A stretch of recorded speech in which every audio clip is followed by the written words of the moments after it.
Let's see if I can hear it. Let's see if I can hear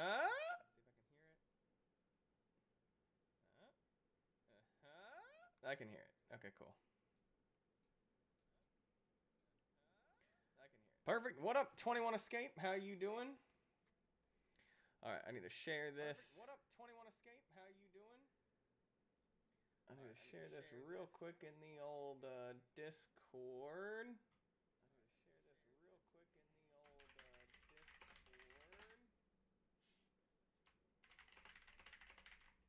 This time for financial advice. You're 16 years old? Well, welcome. Have you ever heard of me before? Financial advice. You're 16 years old? Well, welcome. Have you ever... Huh? If you've ever heard of me before, then that is awesome. Oh my god, I don't have the light on. Hold on. Ah, it's the sun! All right, perfect. Welcome back to another episode of Dr. Zach. I've been watching this show on Netflix, and it is called Your Rich Life, I believe is what it's called. How to Get Rich. Your dad's getting a 2023 Ram 1500 Bighorn. Nice. So I've been watching this How to Get Rich show, and it's all about financial advice. And the guy actually does have some really good advice. I don't disagree with anything that he's saying, but I do know that I used to talk to you guys a lot about financial advice and about any kind of advice, really. So I would love to be able to talk to all of you about your finances. If you have any questions, comments, concerns about said finances, I have my phone number open. It is right there. It is 480-466-0927. That is my Google Voice number. You are more than welcome to give me a call and ask. I actually have a whole spreadsheet up, and I'm really, really excited about it. And I'll show you how I do my budget. I literally just did my budget for this year, and I was like, man, how can I teach these kids? So I'm gonna share it to you now. Which way looks better for my hat? This way or this way? Do I come across as like one of those hip youths? I mean, it keeps the light in my eyes, which is nice. But I would love to talk to somebody, or you can post it in the chat about what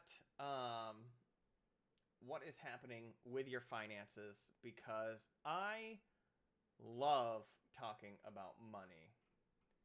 That is like the funnest thing ever. And then if nobody wants to talk about money, then maybe I can play some Hades. And I may or may not have been lying to you guys about not playing it without you watching.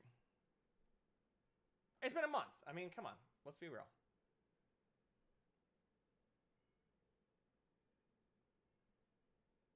Holy moly, somebody... No way. That's not real. Yeah, that's not real at all. That was scary. Somebody in my Discord, it says, this user is suspected to be part of an online terrorist organization. What? What in the world?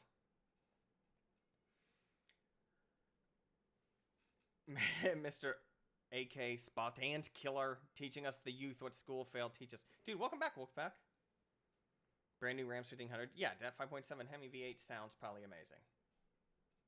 But here's what I'm going to do. For those of you that are just sitting here, I'm actually going to show you.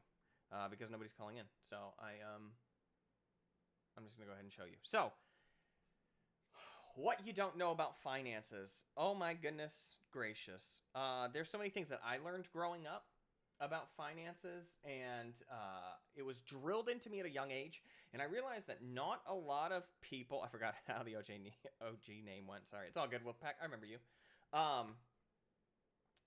I grew up very financially literate. There is a lot of people, through no fault of their own, that are not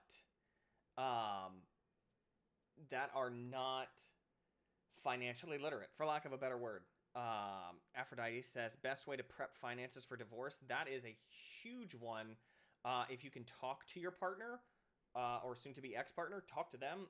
If that doesn't work, talk to a divorce lawyer. You probably have to get like a mediator and talk to your soon-to-be ex-partner about the best way to resolve it. I would say through my own knowledge and or experience, it doesn't really help you if you take money and you move it to another account, because the court can just order to see that, and they'll be like, oh, you moved $5,000 into this account, why'd you do that? And you're like, well, I didn't want anybody to touch it when I get divorced. That being said, I know that there was that really like popular football player that like gave everything to his mom, and they couldn't really get anything out of the divorce because it was all in his mom's name. That being said, I would talk to an attorney, because divorce is definitely one of those things that can go really well or really bad, and you can end up paying for it forever. So be very, very careful. That is my advice on that. Talk to a lawyer. That was just off the cuff, knee-jerk reaction off the top of my head. But talking about financial intelligence, a lot of people don't know how to either A, do a budget, or B, they just don't know where their money is going. So what I'm going to do is I'm going to show you how I do my budget. I do it manually for the most part. It's about 50% manual. So I'm going to go ahead and share my screen right now. Boop, boop. It is super simple. You open it up in Google Sheets, and it's literally, you find out what your fixed expenses are. This could be 1,800 cells long, so each one of these little things is called a cell. And then you have the stuff called the varying expenses. So that's the stuff that you don't know what's going to change from day to day, whereas the fixed expenses are the stuff that you know is not going to change, like your mortgage, or your rent, or your gym membership, or your Netflix membership, etc., etc. And then you have your credit cards, so that's for how much you're actually paying towards them. And then you have the total outcome, total income, and total profit for that month. Down here is also the total profit. You can't see it, so I'm going to zoom in a little bit. Ew, get out of here. Let me see here. Hold on. There we go. Why is that not showing over? That's weird. Okay, well, anyway, so like right over here is the total. But I can actually just take this total, and I can cut it, and I can paste it too right here. There we go. Cool. So you find out what your fixed expenses are. So obviously the biggest one is going to be like your rent / mortgage. And then you're going to have, let's say, Netflix and or your streaming services. Gross. I don't like the way that looks. Let's go like that. And then you're probably going to have maybe like a car payment. And then you're probably going to have insurance. And you can bundle all of these together. Like, it depends on how granular you want to get when you're trying to decide this. You can just say, all of my rent / mortgage has my renter's insurance, has like utilities, has all that other stuff. Like, it's all fixed, etc., etc. And then you have your varying expenses. So let's say that you do, I think pretty much every place that you live now has that. So you would have, like electricity. You'd have utilities. And then you'd have, I don't even know. And then all you do is you just put down for January, February, March, April, May, etc., etc. And let's say your rent is $1,000 a month. Your Netflix and streaming services is $20. Your car payment is $400 a month. And then your insurance is, let's say it's $600 for 6 months, so you'd put in $100 per month. What up, Nismo? Yeah, financial advice. I love talking about money. And then let's go ahead and say your varying expenses for your electric. Let's say for this month, it was $75, and for utility, it was $42. And then let's say most of the time you have to pay for water, and that would be like $12. And then you'd say for the month of December, I want to have like $1,000 credit card payment, or like a $500 a month credit card payment. And normally what I do is I normally put the last 4 of my credit card in there. So you can have multiple cards. So you can have 1, 2, 3, 4. You can have 4, 5, 6, 7. And let's say you paid $250 to this one. So then all you need to do is I have down here the keys. So you have the sum and then you have the minus. So for the total outcome, you just hit equals sum, and it says a sum of series of numbers. So you can just literally hit here, hold shift, go down here to the very bottom, and then close bracketed it, done. Your total income or your total outcome is $23.99. Now, what I did, how you can figure this out to make your life a little bit easier, is you can actually pull up your calculator and say, okay, I have $23.99, so $2,400 just to survive. You normally work about 160 hours per month. You need to make at least $15 an hour, roughly, quote unquote, in order to just meet your basic needs. Now, there's only so much cutting you can do when it goes down to your living expenses. Like, sure, you could probably negotiate a cheaper rate on your insurance.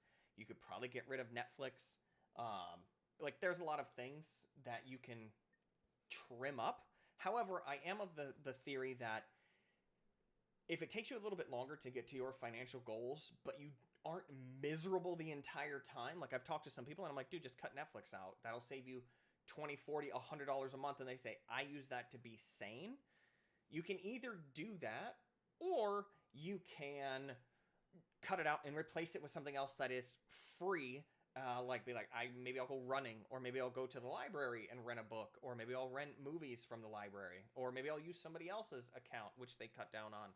So you might not be able to do that anymore. But if you happen to do it, it will be cheaper than spending $20 a month. Then down here, you actually have your paychecks. So let's say that you are getting, $1,500, or, let's say that you're making, $20 an hour. So $20 an hour times 80, let's say it's a full-time job, you're making $1,600. Now, this is just a very rough type of budget. Now, your paycheck number 2, you're probably going to get that. But let's say that you work in sales, or let's say that you work in something that's commission, or let's say that you have a side hustle. And let's say that you're going to get, you're going to get a third paycheck of the month. And that's when you're like, holy cow, this is awesome. So let's say that that's another $500. Now what you're going to do is you're going to take your total income, you're going to equal sum, and then what you're going to do is you're going to just grab from here, hold down shift and click here, then end bracket that. Your total income is here. Now what we're going to do is, I always mess this up, you're going to hit sum, no you're not, you're going to hit minus this, you're going to hit minus this from, I think it's that, nope, oh god, I made a fatal mistake, help, equals, minus, it's the difference of two numbers, so you think it's 3,700, nope, I lied, it is this one, comma, and then I think it is get out of here, B20. Please tell me that's right. Yeah, 1,300, that seems about right. So there is your total profit for the month. I'm not in Excel, I'm in Google Sheets. So now you have a good monthly view of where your finances are going. So let's say, that you actually pay off your car. So now you have, let's just take this and we'll go here and we'll paste it to here and we'll just paste it all the way out. I know you guys can only see, let's say all the way up until May. So let's say on February, you owe nothing on your car payment. So now it went from, and all of these are going to change. So now let's say that it's, let's say $70, then let's say $40, and then we'll say $20, what have you, right? And then let's say that you spent, let's say you still keep the same 500, 250. This is stressing out my ADHD. So now with you paying off, yeah, what's up, Tim?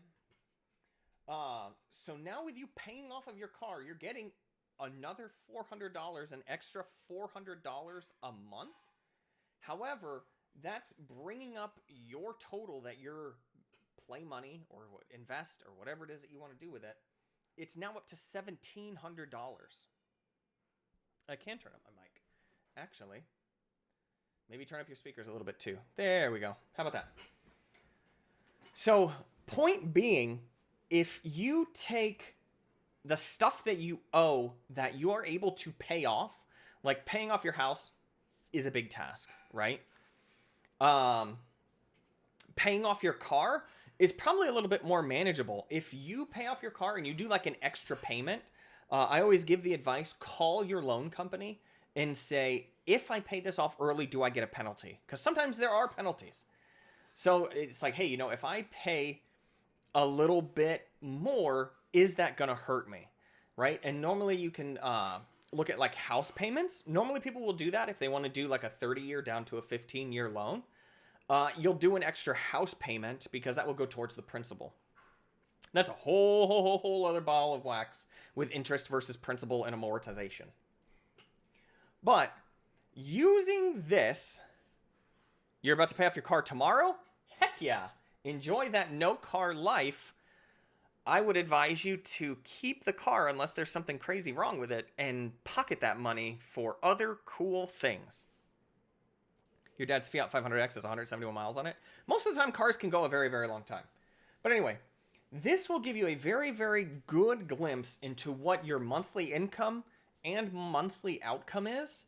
That way, you know where you are financially. Like, always having, like, I always like to say, you should know where every dollar goes. And with this, you don't know where every dollar goes, but it's a pretty good idea. Like, even on this, I don't put down that I did my Steam games, that I didn't buy a game, I didn't buy an Xbox. I don't put it on there. However, it does come to light when I do pay off the credit card statement.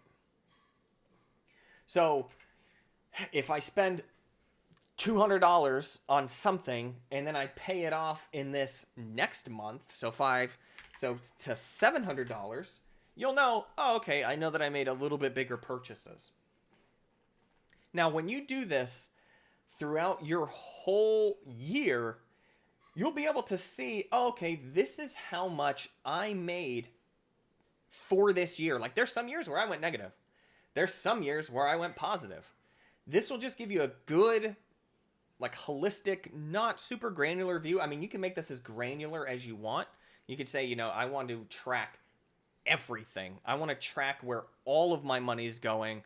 And you can even put on here what your bank statements are. You can even put on here, like, the world's the sky's the limit. And it's very smart. If you do take $100 out of every paycheck and put it away, normally you should take like 10%, 20%, 30%, whatever, and just put it away or put it into some sort of device that will make you money. Because if you just leave it in your savings account, you're going to be losing money. You're going to be losing money based on inflation. It's not going to keep up. Like, savings rates right now are horrible. It's like 0.01%. So you're not going to make any kind of money. And you can take some of that stuff. What's up, Angel? You can take that money and you can put it into a CD. A CD is a certificate of deposit at your bank. It's not going to be like amazing rates or anything super crazy. But you're basically saying, here, bank, I'm going to give you $2,500, or I'm going to give you $500, or I'm going to give you $20,000 or $200,000, and I'm going to let you hold on to it for a set amount of time, and from that set amount of time, you're going to give me some money back. So that's the way that you can make passive income. To answer your question, Dr. Bowtie, aka Tim, if you have a CD, let me just look up most popular CD rates. So right here, you can look lock in interest rate. I'm going to take myself and make myself smaller. Or actually, you know what I'm going to do? I'm going to take myself and go whoop. I will move myself down here. So you can lock up to 5.15% APY with a certificate. So you can open a certificate and you can look on here and you can say, okay, how much do I want to give? So right here, a 12-month certificate. Basically, they hold your money for an entire year, and you get 5% back on that. So you can see if you put in a ton of money, you can get a pretty good return. But it all depends on if you are able to go without that money. Because if you take money out of a CD, there's either penalties for that, or you can also just borrow against it. But literally, all you need to do, like, you can open it with as little as like $400, $300, $200 or something like that. This one says Low minimum deposit of only $1,000. Open a jumbo certificate by depositing $75,000 plus. Your boy's not at jumbo certificate yet. Normally jumbo is like the bigger amount that you deposit. You can do a term of 3, 6, 12, 18, and then dividends are compounded every month and at maturity. So what they do is, let's say that you earn 1% and you put in $100. They're going to take that $1 and put it back into the CD for you.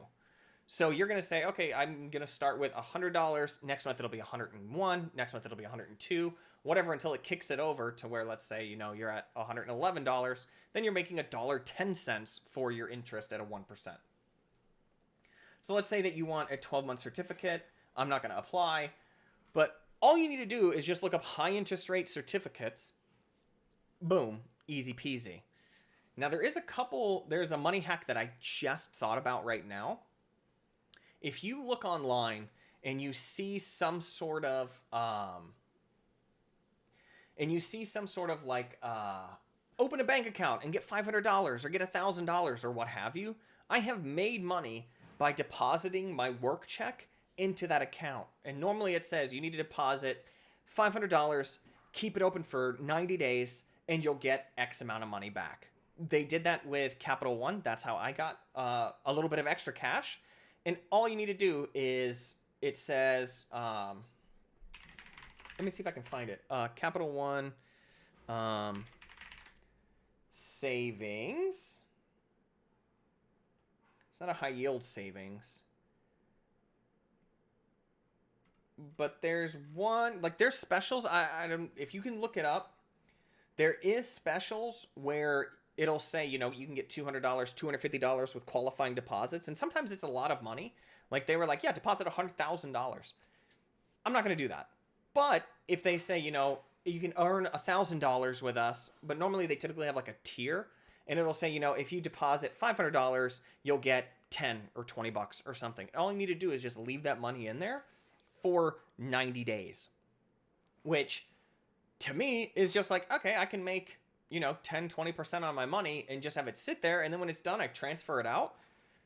To me, that seems like a no-brainer. So I'm always on the lookout for the pop-ups and the ads that I see that are like, hey, get free money, open an account with us, or, get free stocks if you download this program, or do something. Now use your discernment and don't just go downloading everything and putting money everywhere, because then you're going to lose track of it.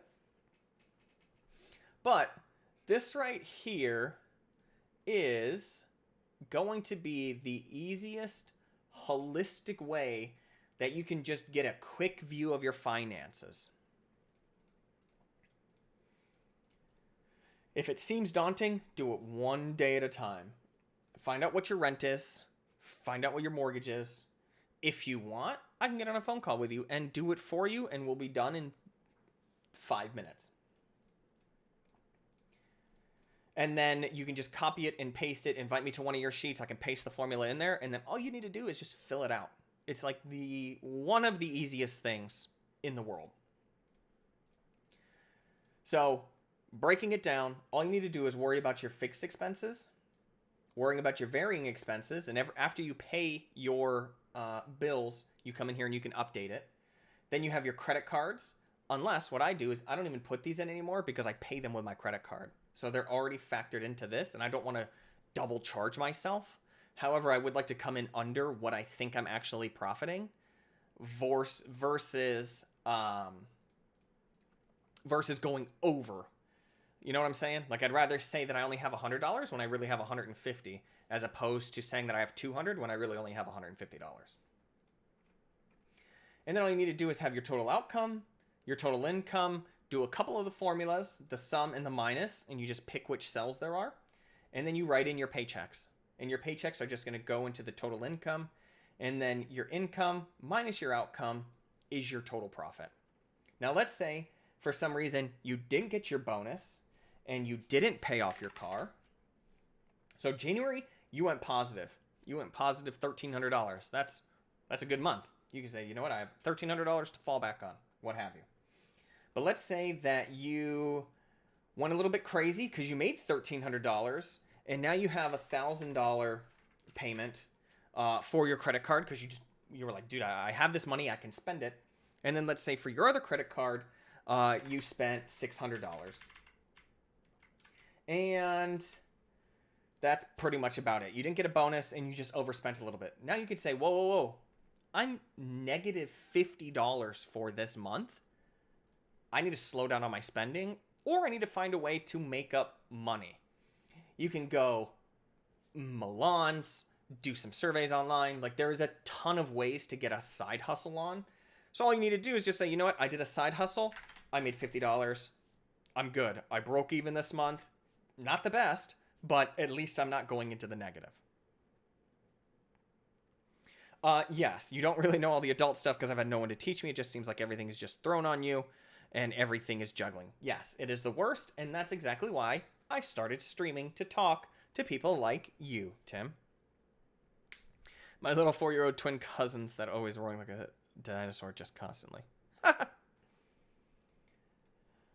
Side hustles is literally anything that you want. Like, there is somewhere someone is going to pay you to do something, whether it's doing their yard, whether it's helping to paint. There's a side hustle where you can do chores for people that are disabled and they can't do them. Like, just literally, I do not know all of them off the top of my head. Just literally Google side hustles, side income, you know, what have you. Like, there is, you can proofread, you can do vocal stuff, you can do audiobooks. Like, there is a ton of things that you can do to just get a little bit of extra money. And there's sometimes you can even do surveys that you can look online and you could say, oh yeah, we make, 25, 50 cents or what have you. But you do enough of those and it's going to add up. Like, I've always wanted to work from home, but nothing is really sufficient enough. Like, not long-term garbage wages or other things. But it depends on what you're good at. And if you're young, don't be too hard on yourself. Like, it is very, very difficult to get a work-from-home job because you have to have the experience. And people aren't just going to trust you from what I've noticed. They might just trust you out of the gate, and you can just, do customer service working from home. And then that saves you gas. That saves you wear and tear on your car. That saves you time. Like, I value work-from-home jobs immensely. But somebody said, am I reading this top to bottom or left to right? You're reading it top to left to right to bottom. But literally all you need to do is look at this. You have your January, and I can do a fill color right here. You have your February. You could do a fill color right here. You have your March, which is, let's do that color. Cool. That is how you're going to read it. You're reading it on months at a time. That's all you're doing. You're breaking down your finances by month. And then what you can do is, when you're looking down here, you have your yearly. What would be cool?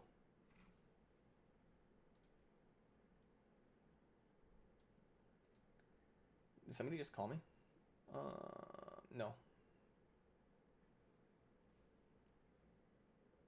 He says on my Google email. Okay, cool. That is all that I wanted to talk about. What's up, 12 Stones? Long time no see. Hey, you said exactly what I said. Or maybe I just read what you said. Does anybody have any questions, comments, concerns on what this graph looks like? And anything out of the blue where you're like, this doesn't make sense. You're more than welcome to chat it. You're more than welcome to get on Google Voice. I have my phone number on the screen. You're more than welcome to give me a call. I will be more than happy to answer any kind of questions for you. Because I feel like this is just like a basic way to get a little bit of handle on your finances. And like I said, I'm watching that Netflix series. I think it's like How to Get Rich or something. And he has some really, really good... He has some really, really good points. If I set up a Google Voice account, would you wait a minute for me to set it up? Sure. That's been 1 minute. The other thing that we can tackle in another video is debt. Debt and interest will suffocate you and trap you beyond all belief, and you'll fear like you're just scraping to get by. Now, if somebody says, I have a ton of debt and I need help to get out of it, that's probably the advice that I would give them is get rid of the Netflix. Get rid of all of the super expensive things. Go down to very, very base level expenses and knock that debt out. And you can even do that if you're like, I just want to pay off my car. Eat ramen and make yourself live as basic as possible. Don't go out to eat. That is like the biggest money suck ever. Going out drinking is a huge money suck. Like that money you could put towards one of your bills. Like if you spend, I don't know, let's say you go out with your friends on the weekend and you normally spend, let's say $40 on just drinks. That's an extra $160 a month that you could put towards your car. Or let's say that you go out with your friends and you get dinner and food and all that other stuff. Yeah, you can just pick a random number. And then you do that. Let's say you do that twice a week, and then you times that by 4. That's $600 that you're spending a month. To most people, that's a car payment. You could get rid of one of your car payments and bring down your loan by that much more.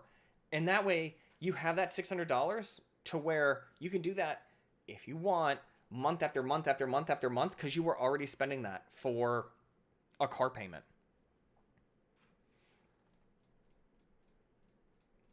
Use your money to work for you. Do not have yourself work for money. That is like the most depressing thing ever. Here we go. I can go like this. Kind of. Nah, I'm going to go like that. I'm still going to keep it. What do you think of Dave Ramsey's financial advice? He's probably the most mainstream money voice known, but I never really looked into him. He is great. The only thing that I don't really agree with Dave Ramsey on, like he is very, very, very smart. I actually have the Total Money Makeover. Yeah, you have to use your own phone number, Dr. Bowtie. It transfers that number to your number. It's weird. You can just Google it. What's the point? What's the deal with Google Voice? But I do have some of Dave Ramsey's books. He is very, very good. What I don't agree with him on is the getting out of, or he's very good at getting out of debt. But once you're out of debt, I don't really agree with him. Because he's like, don't get a house unless you can pay cash for it. I think that that's not the best approach. I think it works for some people. This is just my opinion. If it works for some people, it works for some people.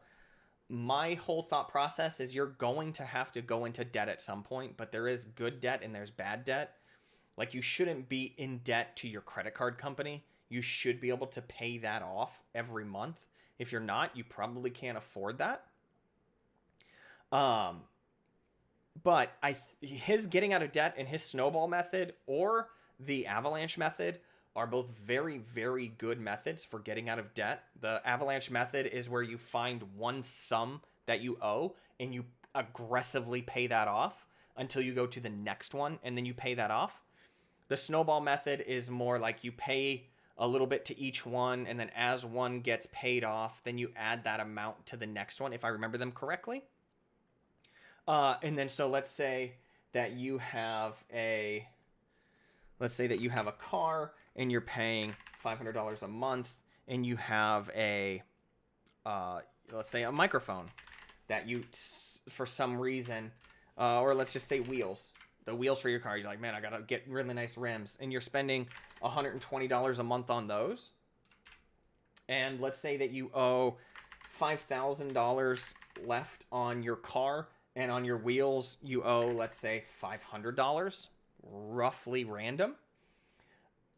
What you would do is you would aggressively pay down the wheels to where once you're done paying that $500, oh gosh, hold on. Call from Bowtie. To accept, press 1. Hello, Bowtie. Hello, hello. How are you? Fantastic. Maybe a little less nervous than I was yesterday. I was bumbling around. Nice, nice. Give me 2 seconds. Let me finish talking about the snowball and avalanche method, and then I will get to you. Cool? Got it. I'll mute my mic until then. Appreciate you. So what you would do is you would take that $120, you would pay it down aggressively to where you're at that $500, and then you would take that $120 and put that towards your car payment. So instead of that being $500, now that would be $620. I do have another spreadsheet that I have that said how much I had left to owe on something and how many more payments it took and what the payment was. And then I would just sit there and just keep, once I paid something off, I would apply that balance to the next one because you're already paying it off. But now instead of only spending $500 for your car each month, now you're spending $620, which is going to drastically reduce the amount of months that you have to pay for interest and that you have that car loan. So I would just, I think the snowball method is where you just order them in sums of smallest to largest, and then you pay them off.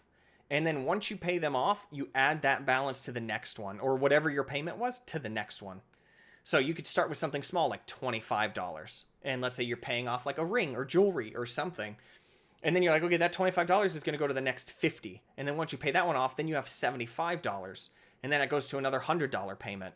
And you can go so fast through your debt that you'll be like, holy cow, I have so much more money than I know what to do with. And then that's when you can start looking at like investments and maxing out your contribution to your 401k. Like that is where I disagree with Dave Ramsey. He's very, very good at getting out of debt. But when you get out of debt, I'm not really on the same page as him because I think that you can use that money for other things. But it's also just because I'm young and I have a greater risk tolerance. Okay, Tim, talk to me, Goose. What is going on? Hello. Okay. So are you able to hear me? Yes, I am.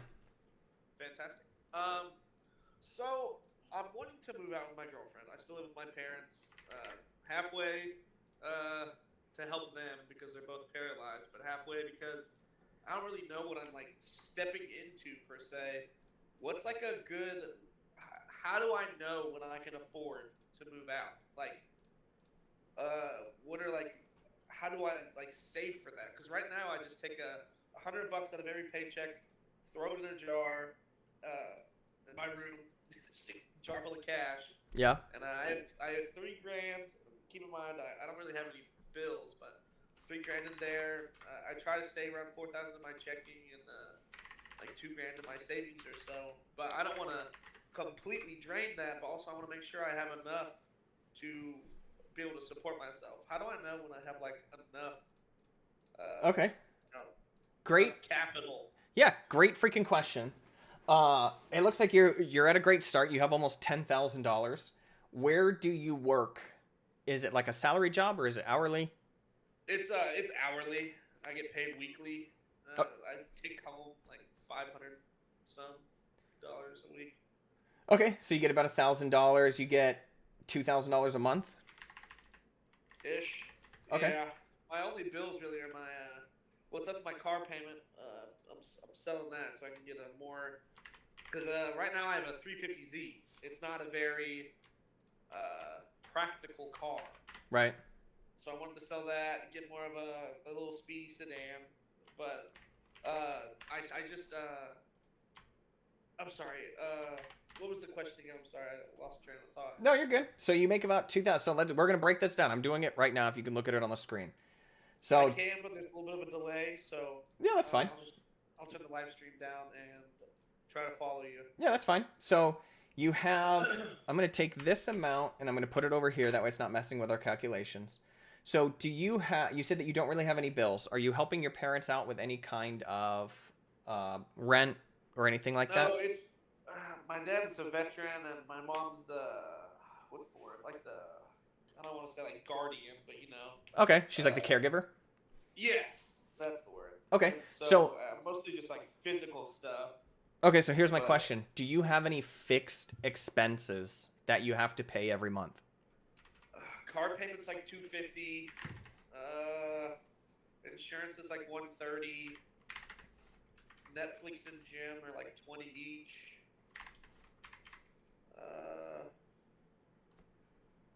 Okay, and then that's it because you're not really helping them out with rent or mortgage, so you're putting away a good amount of what it is that you're making. Yeah, I think so. At least I hope so. Okay. I do have a 401k that I had when I was 18. Someone told me I should do it as young as possible. Very good advice. You should 100% do a 401k. That compounding interest is not one to be messed with. But you can't really touch that unless you're going to incur penalties. And so just think of that Yeah. as that's a future you Oh benefit. yeah, I'm not touching it right now. Yeah, but what I would look at is find out how much you can contribute to that yearly. And then, The 401k. yes, because the more money that you have in there early on, assuming that the economy doesn't just die, it's going to keep building. And that's like your nest egg. Let me see. I can tell you the percentage I put away. Give me 1 second here, if I can get into my account. And quick question, do you have any kind of employer match? What do you? Can you explain that? Yeah. So if you're like normally when you sign on with your job, they say if you put in 3% or 2% to your 401k, we will also match that. Yes. Are you They going? do some sort of matching at least. Okay. Do you take full advantage of that? Like if they say we do 3%, do you put in 3%? I'm not sure of the what exact.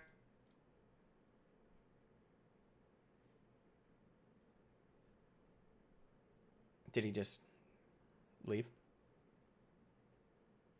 While he's trying to come back, I will highly, highly recommend to everybody in here, if your employer has a 401k match,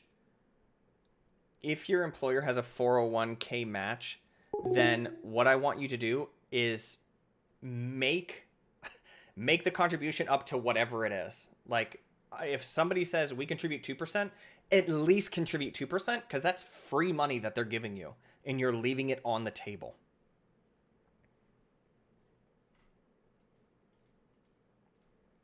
Thanks, 12. I appreciate it. I've never really been in any huge debt or done with my money at this point, nor do I really have any bills, but I like your points, and I would see how someone in huge debt / need help would need this. I think it's good to also just look forward and find and see what you can expect yourself to make if everything stays the same. Because you don't know what life is going to happen. You might want a bigger house, or you might have a huge expense coming. Like, I'm a huge, huge, huge proponent of having a safety cushion of at least 6 months of your expenses in case you lose your job or something. Call from. Both times the second time. To accept, press. There we go. You back? Yes, sir. Okay, cool. So I don't know if you heard me on the stream, but I would highly, highly, you don't need to tell me, but I would highly, highly, highly recommend to at least find out what your employer match is for their 401k and then at least match that. I mean, I don't mind. I mean, there's nothing really to discover about what percentages are being matched or anything. Okay, cool. And then do you have any other expenses? Other than like Spotify or anything little like that, not really. Okay, how much do you pay for Spotify? Do you have like the student discount? No, I'm not in college. Whatever like one listener is. I think it's like 10 bucks, 15 bucks. I think it's like 10 bucks a month, right? Something like that. Okay. View details. I don't know how long or how quickly stuff like this is supposed to stack up. It takes a long time. It takes a long time till you get a good amount of money in there. It says my rate of return is 7.82%. There you go. I don't know if if that's good or bad. I have a 9% elective deferral. My contribution for 2023 was $800 some, and the employer was $239. So it must not be a great match or Yeah. anything like that. Or you could be going above and beyond what it is that they're asking. They might only match like the first 1.5%. Yeah. Okay. But what I would do is I would find out, because you said that you want to get out of your parents' house and you want to move in with your significant other. What I would do is I would find out how much that cost of living is, and you can put it into one of these a month, and then you can see, because right now you're profiting about $1,500, $1,570, so about $1,600 is your profiting for the month. And I should probably mention my credit card. It's like $80 to $100 with gas. okay. I use exclusively my credit card for gas. I just get the gas for the week and pay it off in full at the end of the week. Okay. I have pretty good credit from that. Yeah. Do you have like any points or rewards on your credit card? Ooh, it's Discover. I don't. I think they do kind of like a monthly thing, where it's like whatever cash back on fast food this month, or 1 month it was gas. I made some money then. Okay. I would urge you because you might not have a big expense coming up. It depends on if you're going to be on the rent or mortgage with your girlfriend, I believe you said. That's when they're going to check your credit. But when you go for like another credit card, they're going to run a hard hit on your credit and it's going to make it drop a little bit, but it'll go back up. But what you can do... Why does checking my credit score make my credit score drop? It's not you checking it, it's the business checking it. You can check it all day through like Credit Karma or I know Capital One has a credit checking type software, and Discover probably does too. Yeah, I get like in the mail, I get like a little graph. Yeah. And so it's the business. I don't know why they do it. Like, I think credit scores are a sham, but that's the way the system's set up. When they have to look at it, it's going to take a hit because they're going to say, hey, what is he going to use this credit for? Which is the whole point of credit. But I digress. I But thought credit was just like a reputation system. credit is basically saying how good you are with debt. The higher your credit score, the more money they want to give you, so that way they can make the more money off of you. Yeah. So in theory, it is, yes, a reputation. But if you have a high credit score, they'll say, wow, Zach will have a $100,000 balance and he's going to pay it off on time every time. So we know that we can consistently go to him and get more money out of him, which is why people with high credit have really high limit credit cards because they know that they're going to pay it back. You got that Black American Express or whatever. Yeah, the black card. Yeah. So as it sits right now, you're at about $1,500 a month profit that you have the wiggle room. Now, when you move out of your parents' house, none of this stuff is going to change. So you're always going to have that 530 as your total outcome. But all you need to do is figure out how much the rent is on the place that you want to move in with your girlfriend. And if you're going to half that, or if you're going to take on the full responsibility of paying that, or if she is going to do that. Like, how much is rent in your guys' area? I wish I'll just look at my average rent cost in, I don't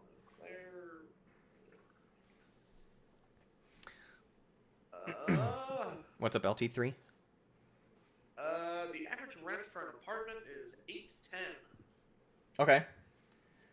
So you can do 810. For those of you following at home, you can do 810 divided by 2. So it'll be 405. Never said math was my strong suit. That's why I have a calculator. So as it sits right now, you're profiting at about $1,000 a month if you and your partner split that rent.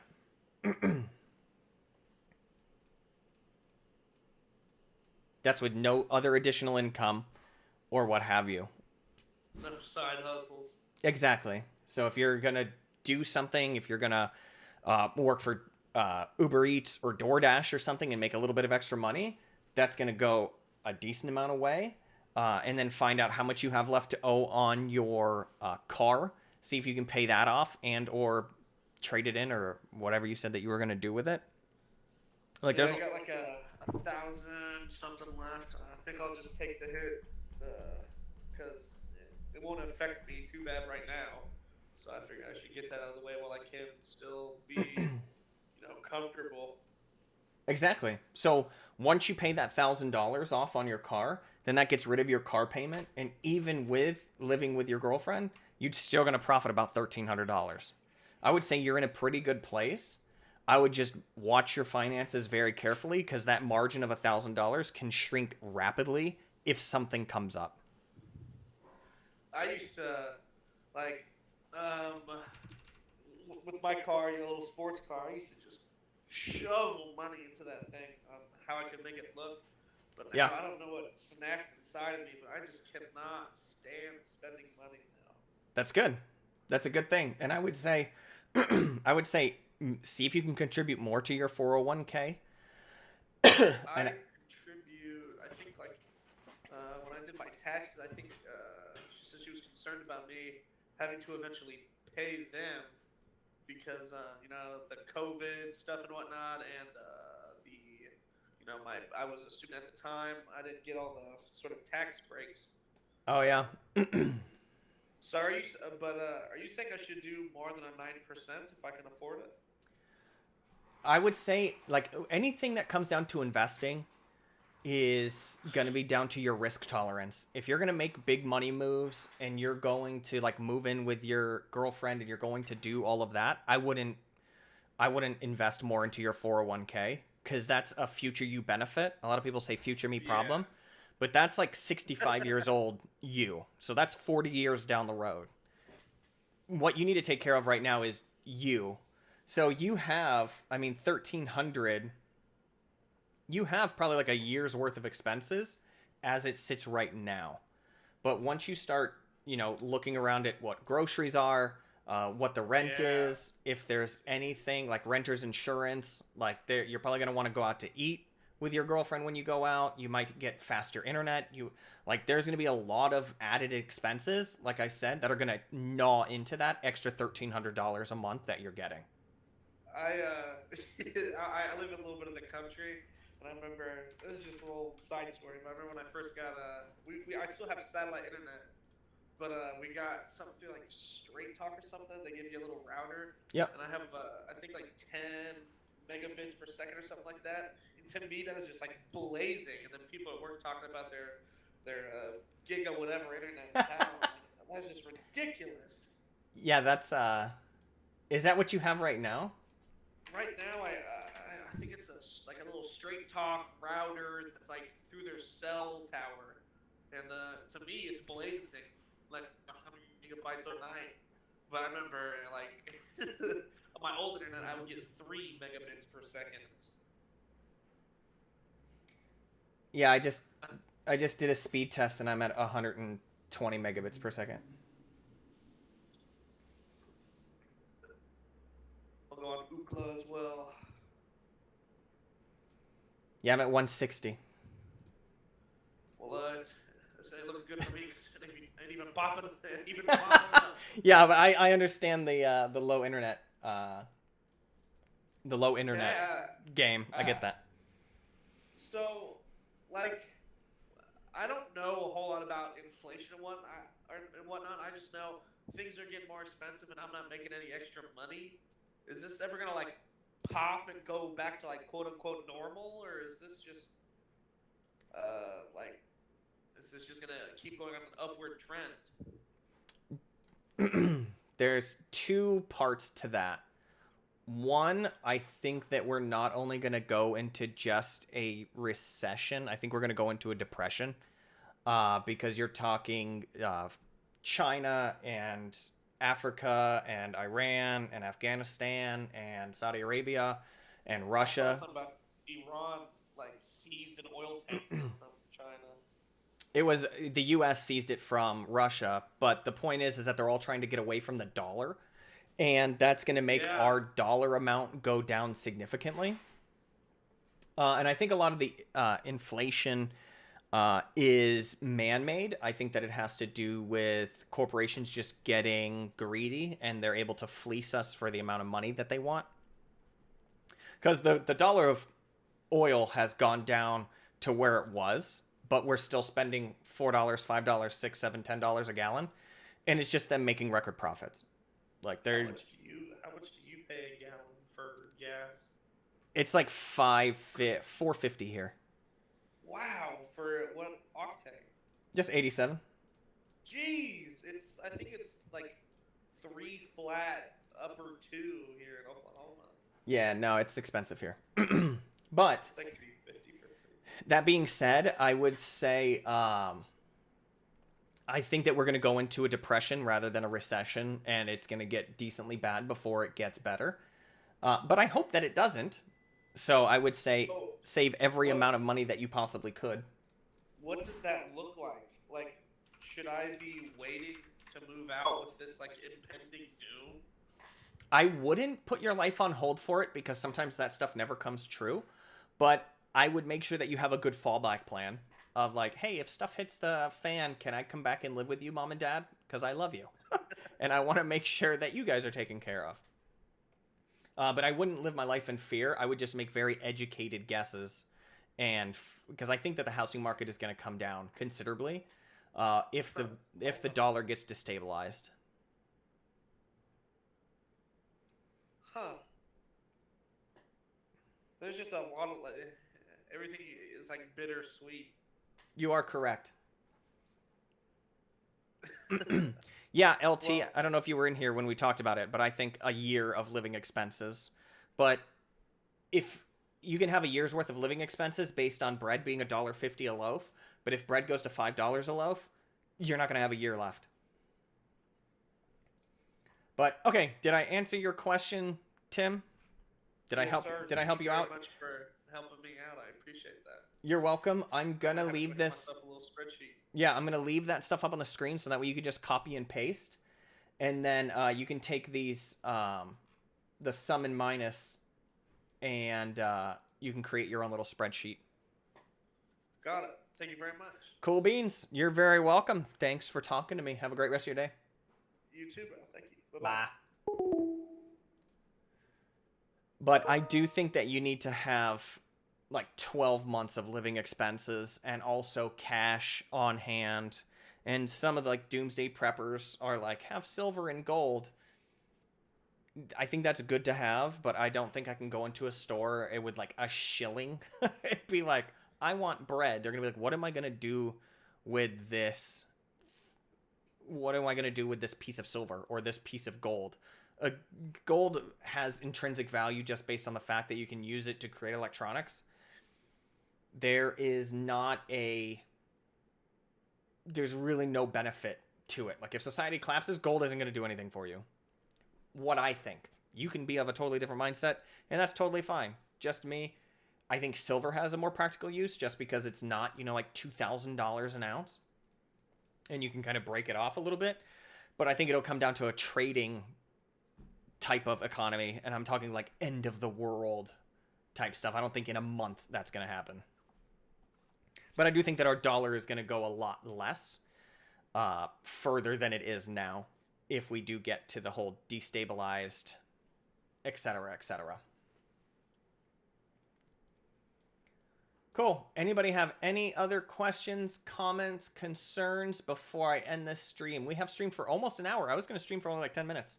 But we went off on a whole little rant right there, and I appreciate the call, Tim. Silver is very fluid in value, but it comes across to it's only worth what somebody's willing to pay for it or barter for it. If somebody comes to me and I have a ton of food and they say, I'll give you a chunk of silver, I'll be like, best of luck. I'm not taking your silver and I'm keeping my food. What up, DJ? Welcome. Welcome.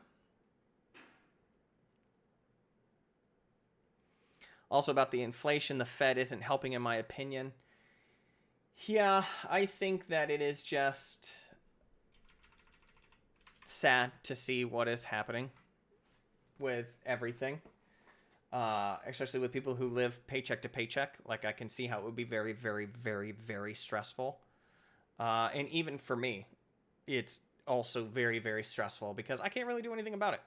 So I just have to sit there and watch these guys make decisions that's going to affect me.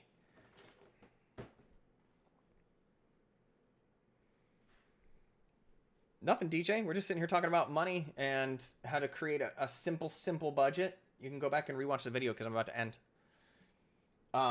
Anybody have any parting questions? Everything is fantastic. I'm probably going to stream. It's crazy. I had a fever last night of 100 degrees, and I'm streaming now. But I told you guys I'm going to start streaming more consistently. And this is what happens. But I appreciate all of you. Thank you so much for coming to hang out with me. It was great talking to you. And I hope to see you guys on the next one. Be sure to follow up on my Discord. I don't know how to share it, but, it's in the bottom of all of my videos. And you can join the Discord. And when I'm streaming, I post in there and say, hey, I'm streaming now. And I put the title. So that way you guys can talk to me. And I always have Google Voice up. That way you can call me and we can talk and chit chat depending on whatever the topic of conversation is. But we might be talking about debt next time I go, or we might be playing video games. I have a couple video games that I haven't played in my in Steam. Some of them I'm really excited about, and I haven't even opened them, so I've been waiting for you guys. But apart from that, this was great. Hopefully you guys had fun. Thank you for sticking around, and I will see you guys next time. Peace!